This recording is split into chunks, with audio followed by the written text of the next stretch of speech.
you and I, we have some unfortunate things in common. The friend part, that's good. Those are good people, but the mental health stuff, that's not a good thing to share in common. You're a pretty open guy, and I think a lot of people get a good bit out of, well, in fact, I know. I mean, that's one thing from doing Bad Christian I hear probably the most often is gratefulness of people that I simply talk about it, which just seems so crazy, but I guess it makes sense since so many people are quiet about it. So you wrote me an email recently, and basically, my words, not yours. You've been in kind of a dark place and weren't too inspired to work on your art and that sort of thing. What does a dark place look like for you? I mean, I have my version, but what's that look like in the world of Levi? I think it's looked like a few different things over the years. When I was younger, I think that it looked a lot more like depression. The last few years, it's looked a lot more like anxiety, although I think that those are probably two sides of the same coin. Right. And not necessarily mutually exclusive by any means either. So, I mean, does it weigh on your marriage? Do you just lock yourself up in a room and not talk to people? Have you had suicidal thoughts recently? I mean, just how bad has it gotten for you? Yeah, so as far as the suicidal thoughts, no, which is great. Yeah. Not that, although that has definitely been a part of my history, and I've written a lot about that and shared a lot about that. And then, I know you and I and the other guys on the BC pod talked about some of my dad's stuff in the past too. So it's definitely not something that falls far from the tree. I am thankful that that's not been the case recently. Although I would say that just not looking forward to the days, has been the case. So it's not like I want it all to end, but there's definitely been a series of quite a stretch for a while where it has just weighed more heavily towards just feeling like I've got not a whole lot to give to the days. So, I mean, as far as weighing, I think as far as weighing heavily on my marriage, I know that I'm not the easiest person to live with. I know that that wears. I know that it wears. So you're talking. I mean, were you saying that you're not easy to live with minus the depression? So you're already on a bad start. Throw the depression in, and you're a hell of a husband to live with. I know. I'm sure I'm a trip, and it's kind of.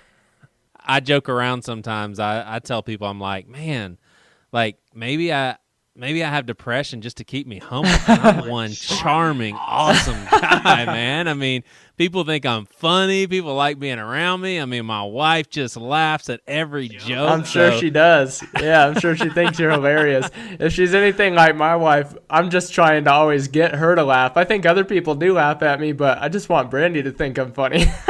Yeah, totally. But yeah, man. I mean, I think it's been a thing for sure. Yeah. It's some people have heard me say this before, but I've never contemplated suicide, but I still can't believe that I've been in a place mentally where I remember being behind the wheel and on a stretch of road that is 55 miles per hour speed limit, no median between oncoming traffic, and I just thought it would be the best thing right now if one of those cars swerved and hit me. And this is at the time a father of 3, and here I am with these kids, and I'm thinking, how could I have been at that place to where I would have chosen to leave them? I mean, I'm embarrassed to even say that I would have chosen to leave my kids and my wife. I mean, maybe that's going too far, because obviously I could have chosen that and taken my life, so it wasn't a choice that I wanted to make. But I guess preferring that still is crazy to me. And I told someone recently, a phrase that has come to my mind as of late is, depression, it really is your mind playing tricks on you. Because if your if your stomach is messing up, then you feel that physical pain and you have to take medicine or eventually get a colonoscopy and see what in the heck is going on down there. But if your brain is messing up, it messes up your thinking, your mood. It messes up how people feel when they're around you. It's just such different territory, man. It's crazy.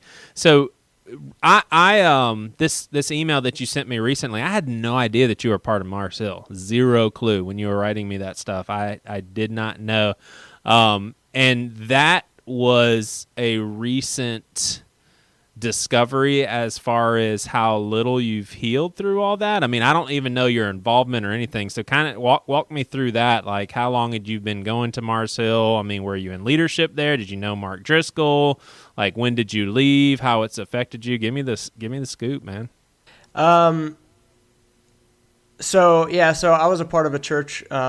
It's a matter of fact, it's been really kind of an interesting thing for a long time, because I'm still I was a part of the church that became Mars Hill, and I'm still a part of the church that is no longer Mars Hill. And so, gotcha. I started going to what was City on a Hill when I was just finishing up or just coming out of high school. And then I had heard about Mark earlier on, was listening to a lot of his sermons at the time. I was touring full time by then, so it was a really cool way for me to get fed, whatever that means, out on the road, and then also whenever we became Mars, kind of stay connected at that point in time too. So. We're totally down with Christianese on this podcast. Oh, right on. I like it. You got fed. Hey, we know what you're talking about. Everybody's good. I'm just fed, just trying to eat, You got to get your spiritual food on, man. And so, I was in and out of town a lot, but me and my wife, we went there. I was excited about going there. It was a really cool thing for a really long time. Honestly, just the community that church attracted, a lot of the friends and family that I had that were really blessed through it all, and myself included. I had kind of walked away from. I grew up. My dad was a pastor in both the Vineyard and Calvary Chapel movements growing up. And so we had some, I don't know, church stuff just happens over and over again, So there were some things that happened, and I was kind of not really involved in anything for a while. And so ended up being, and I don't really even say this cynically, but just ended up being kind of the perfect demographic for what Mark was trying to do, and the young, sort of unchurched and eventually fatherless guy who ended up, really diving in. So I was on. I've served for the student ministry at the church that we've been at for the majority of those years. Was really involved in Mars whenever we were in Albuquerque. I was a part of Retrain in 2012 and 2013, so I went through that whole school of ministry with everyone there, and and best friends with a lot of the pastors that were both in Albuquerque and out of Seattle, and so definitely very involved. And so it was just kind of a crazy experience, because I was all in, and really kind of brought a lot of that out onto the road with me. And I think it was really good for a time, because it really helped me structure a whole lot of things that I didn't have structured. But at the same time, I was also, I think, very evangelical about Mars and my way of letting other people know that we had it down and maybe they didn't. So, I mean, and that sort of seems to be a common theme from the people that I've talked to. So, I mean, there's certainly a lot more to it, but I think as far as, kind of what I wrote you and the way that some of that has just weighed into my own sort of struggles and anxiety and stuff like that over the last couple of years was just not really knowing what to do once that whole thing fell apart, and moving from a place of just utter certitude into this very disillusioning kind of a thing. And I know that story is not unique, so there's no real element of like pity partiness to any of it, but I do think that it has been helpful. And I didn't even necessarily approach you about talking about all of this stuff. Oh, but totally. I just wanted to say. And by the way, we can edit any of this if any of this is catching you off guard. No, it's not. Okay. It's totally fine. I mostly, I just wanted to say thank you for what you guys have put out, because I think that it has been healing to hear. I mean, it's been a major part of, I would say, our lives in Albuquerque, and I know that it's been a part. I know that it has been more than just here. I think that one of the things that has been good, though, is just hearing those conversations, and then also hearing the places that a lot of those people are in currently, whether that's a good or a bad place, honestly, like, because there's a sense of sympathy there that you can have with people that, have had a difficult time moving on, and a lot of people don't know what to do with that, especially this far removed. Yeah, totally. I mean, what was kind of the crumbling that took place, I guess, with you as far as like recent discoveries in regards to, oh my gosh, this really did affect me badly. Like, how did you make that discovery? Or maybe you knew it, but you just were suppressing it, or what? Yeah. I mean, I don't know. I don't even really know if it was like a recent discovery. I've known that it has been a part of what I've been going through since all of that happened. I think that, like, whenever everything sort of fell apart, I wrote kind of an open letter to Mark, to the members of Mars, to the members of the people that would become whatever the churches became at that point in time. Like that, what was it, Warren Throckmorton, the dude who was doing a whole lot of the blogging about it at that point in time. He ended up posting some stuff about it, so and kind of resharing that. And so I've always been like really open about the fact that it was very difficult for me. I think that I didn't realize quite how affected. I knew that I was having a hard time, but I just didn't really know what to do about it. It was kind of just like, well, this is a bummer. Sure, this stuff happens, but, well, now it's happening to us. Yeah. And, I mean, it seems like, and I'm doing some guesswork here because I haven't experienced something unique like this, but it seems like it would have been easier in ways if news broke and you read Seattle megachurch pastor Mark Driscoll is a wife abuser, alcoholic, and has been hiding these secrets for a decade. And then the church says, "Hey, we've got to ask you to step down." And then he, and I mean this in a good way, disappears from the public eye because he's got stuff that he needs to do. Well, at that point, at least you guys as a church can say, "Well, dang, we love that guy. We hate that happened. Now we got to figure out how to pick up the pieces. Everybody knows what happened. We're hurting for him, but we'll figure this out."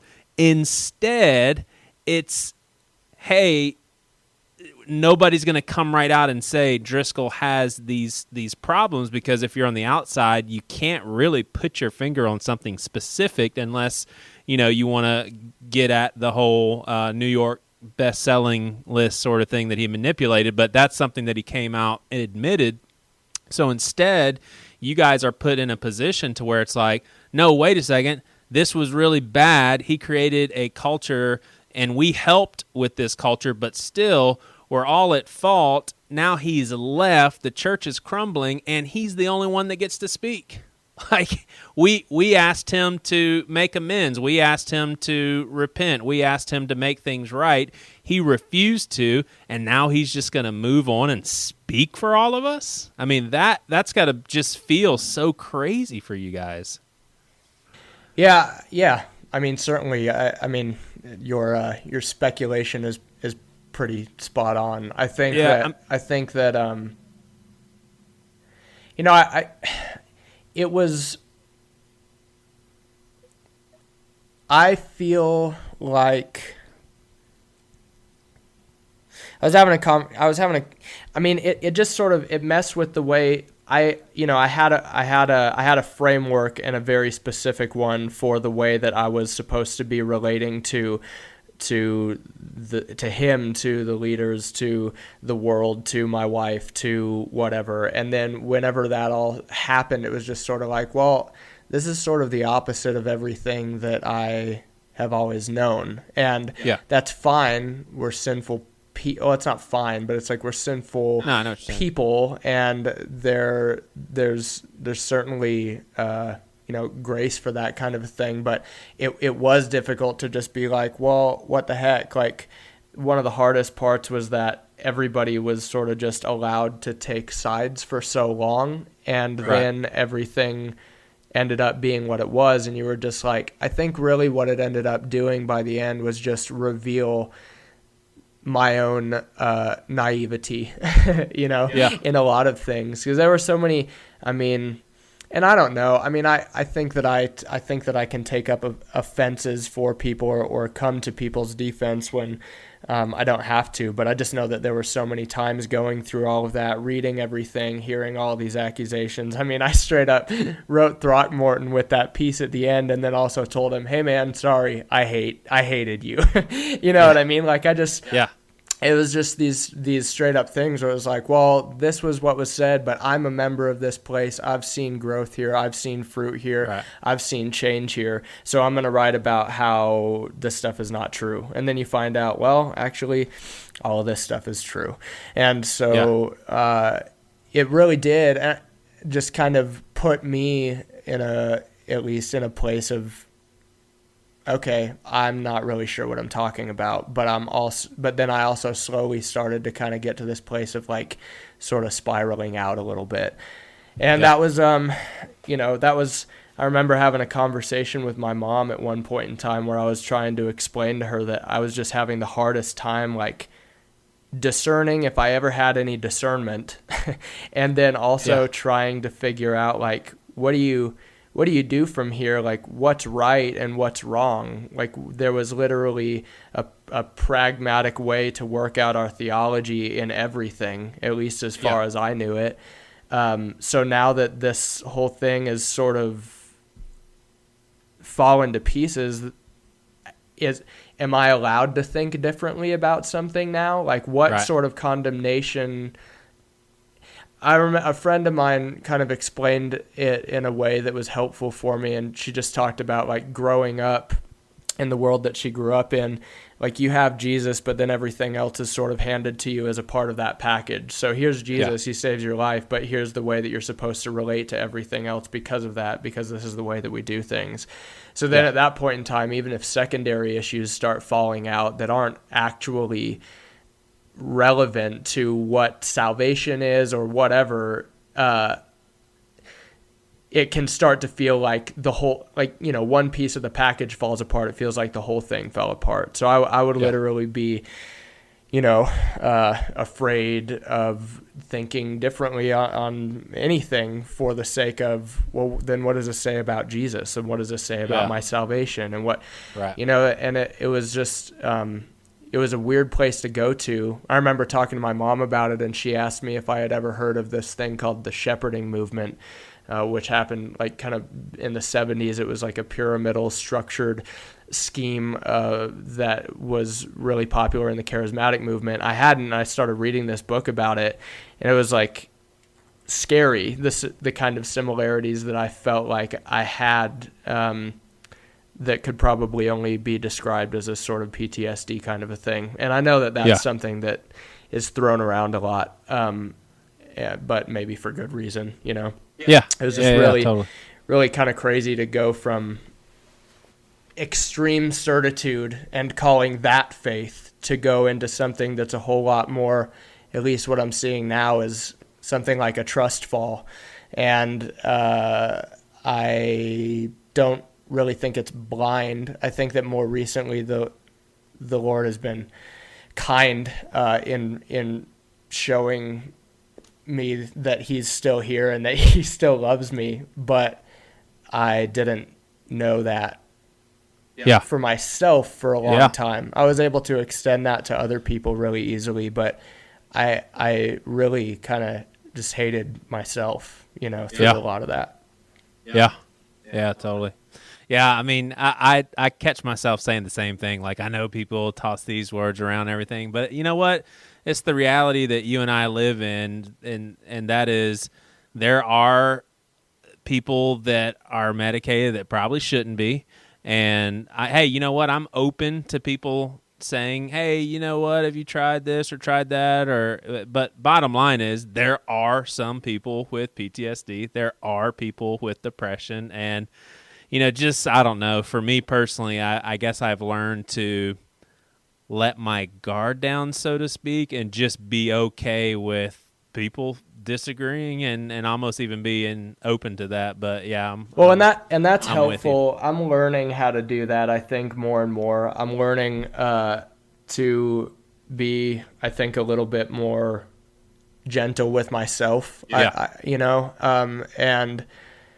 it's been a slow process, but it's getting there. I know, like one of the things that I started doing through all of this stuff was just going to counseling, and that was something that I was always so fine with telling other people to do, and that there's no shame in it, and there's nothing wrong with it. And I don't think internally I actually thought those things, but there was a lot of baggage that came along with finally like acknowledging that I was in a place where I needed that. Whether that had anything to do even with church stuff or not, I think some of that is familial, knowing my father's history, like just kind of coming to this place of like, crap, okay, I've got to do this. But I say all of that to say that one of the things that has been helpful for me in that, I mean, it's just been helpful in general, but I think that, the guy he's really helped me.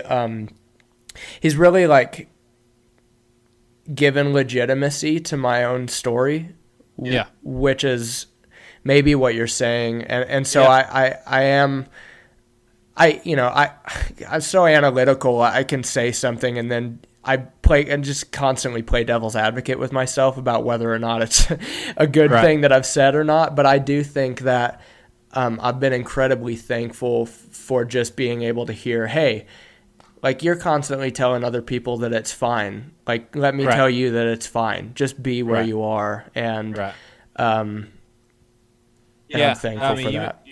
That's you're right on. I mean, there definitely has to be people in your life that, you know, especially if it's like a professional assessment. Hey, you are struggling. This is something that you've got to work through. You do need resources and tools. And then people that love you and know you well enough to recognize, this is something they're really struggling with.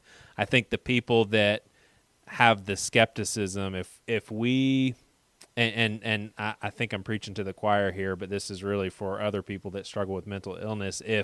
If we as mentally ill people don't entertain the skepticism, then with those people, we're never going to move them an inch into understanding because we're so defensive. We shut down the conversation. Like, you don't know me, you know, how could you'll never understand unless you struggle. And I think I sometimes will have the tendency to be like, dude, what you don't even know what you're talking about. Like, unless you've gone through some sort of chemical imbalance, you don't speak on it.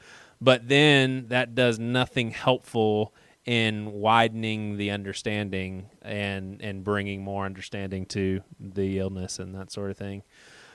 So where are you at now as far as frequency with good days? I mean, what does a good day look like to you? I was just sharing with Matt and Toby that last week I had a really bad week, and that's actually thankfully uncommon for me at this stage. Typically, I'm doing pretty good. You know, my mind is operating quite well, but a whole week, that's uncommon. And then so this week started off bad too, and then yesterday it was just such a great day. I was like, the cloud lifted. I don't know if you've seen the Zoloft commercial where the little cloud is sad. Man, this cloud was bouncing, boy.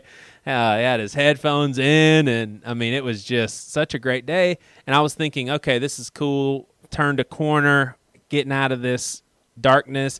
And then as the day wore on, once again, very uncommon for me to have that sort of swing. As of recent, I just got back into a crummy place last night, and now I feel a good bit better. So that's kind of where I've been at. I mean, have you been having a lot of good days recently, or kind of feel numb, or what? I have been having more good days than I feel like I have had in a long time.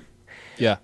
I don't know if that is the same thing as calling them great days. I don't necessarily, I wouldn't call them that, but I would say, well, okay, so let me just rewind a little bit. At the beginning of this year, at the end of last year, I was just like, I was on the road and having a really hard time. I came back home, been, like I told you, trying to work on some stuff creatively, just getting nowhere with it. Decided I was going to get out of town and just kind of spend some time alone and try to think and pray and be just somewhere other than here. And so I flew up to Seattle for almost the whole month of January, and stayed with a couple of friends up there, and was trying to write, was trying to work through some things. All of that kind of gave me and Brandy, my wife, some space to, not even intentionally, but just it was clear at that point in time, like, oh wow, Brandy's got enough clarity to see how I am when I'm here, how life is when I'm here. You're far enough away for you to be able to do the same. And it's just very clear at this point that we got to stop just talking about you maybe getting some help, and we need to actually get you some help. So when it got to, and I'm getting to your answer, but when it got to that point in time, I was sort of just like, all right, well, I don't feel hopeless in that decision and that assessment, but I certainly feel resigned to whatever that means. So let's just get started on it right away. So I came back to Albuquerque, started to get some counseling, and have been going since the beginning of February. I say all of that to say that I wish I would have said yes to her about doing that 2 years ago. I wish that I would have listened to the advice that I knew in my head was good to pay forward to other people, but couldn't quite acknowledge for myself. And so I think that, honestly, I think that those days of having those sessions are good days. I think that, and that's sort of where I was trying to get to anyway, and saying that, like, I'm not 100% sure how to qualify my relationship, I think, with the Lord right now, other than to say that He's been kind to me even in the midst of the bad days, and that feels good. So like, I think that there's starting to be some form of clarity again, where there has just been nothing but a cloud for a really long time. I've sort of been obsessed with this idea of cataracts, and like faith feeling so much more like cataracts than clarity for such a long time. And I I remember not long ago I was listening to a podcast, and this guy was talking about sort of his own faith journey and these other people. And I don't know where this quote came from, but I'll just pay it forward from him. But he was saying, he said, at first the mountain is a mountain and the river is a river, and then the mountain is no longer a mountain and the river is no longer a river, and then the mountain is a mountain again and the river is a river again. And that's a really long way of saying, at first everything is very clear and you have a framework for how you're going to figure everything out, and it's what you've always known. And then all of a sudden, for one reason or another, whether that's suffering, whether that's illness, whatever it is, all of a sudden it just doesn't work that way anymore. But it will again. And I sort of, or something will, maybe the same thing won't work again, but there will be hope again. Yeah, totally. And that's sort of the place that I feel like I'm in right now. I don't really know how to intellectualize it, and I sort of feel like maybe I should stop doing quite as much of that and actually allow myself to start feeling and experiencing some things. And I think these last few months have been a part of that process. But that's the best answer that I have for good days and bad days. I don't know. No, totally. I don't even know if that is one. No, what you described as far as the quote that you read or recalled, it's like if that's not the case for people, I'm going to make a guess, not a declaration because I can't get inside someone's head, but I'm going to make a guess that they're not being good stewards of their thoughts and their learning in life, because that has to be true for everybody. I mean, unless we are just not paying attention to anything or working so hard to be dishonest to ourselves, but that's just got to be true for people. The counseling piece, man, I'm with you. For the longest time, I used to say, and I really was convinced, and now I recognize just how prideful this was, but I really was convinced counseling helps some people. My problem is incorrectable outside of medicine. Like, in other words, there's nothing I can do. Like, it's just a matter of my brain malfunctioning, where now I'm closer convinced to if you could find solutions, then everything is solvable. In other words, I think that there are solutions. I think maybe there's solutions out there for every way in which the brain acts up. Some of them are just impossible to find.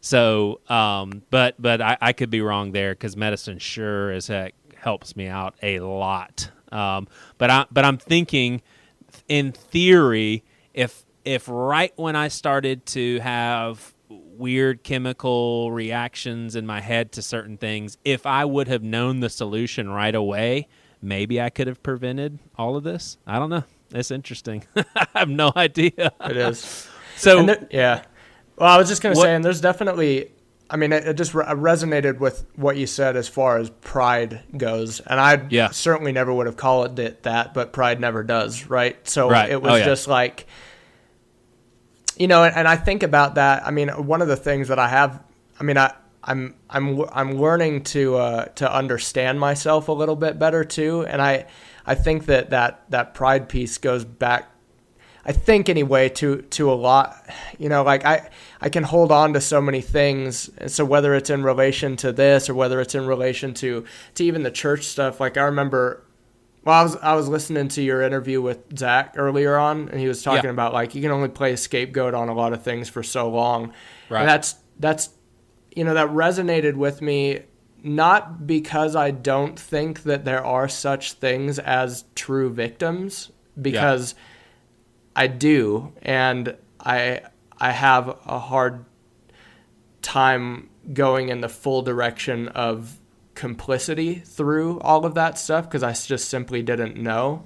But then at the same time, I also have to acknowledge my own elevation of another person, my own way that I treated my wife through that time, my own way, there's just certain, so whether it's in relation to that or to like not wanting to go and see somebody or not wanting to acknowledge, hey, like just reach out to the community that you're constantly vying for help that you might need in these places. Like I do know that there has been a lot of humbling that has had to happen in my own life through all of this, regardless of how anybody else plays into it or not.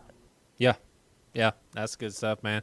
All right, well, bouncing back and forth from depression and Mars Hill, like, I think the two are related a little bit, but what are your thoughts on Driscoll at this point? And I'll give you this: a fair answer could be, dude, I don't know, I just don't even pay attention, I don't care, but where are you at when you think of Mark Driscoll, where he's at now in ministry? I mean, he started a church. He's kind of, in my opinion, done a heck of a job rebranding himself as like a family man, evangelical, He's not screaming more cuss words at anyone anymore, for sure. Exactly. Yeah.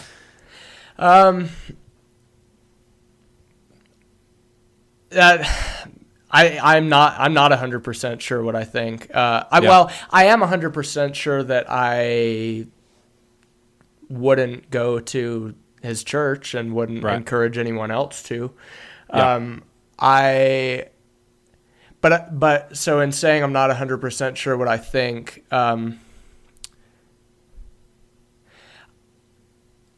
honestly, I feel like I go back and forth between anger and also compassion. And I am not 100% sure what to do with those things. I mean, there's a degree to which I feel like Mars has played more into my own depression and anxiety over the last 5 years, far more than even my dad's death did. I mean, I just... And I feel weird saying that, but it's undeniable. It's just been, I just could never have fathomed how painful all of this could be. And so, but for a long time, I sort of denied any bitterness attached to that. It was just sort of like, well, I'm pissed about this, but, I don't feel bitter. I don't feel vindictive. I'm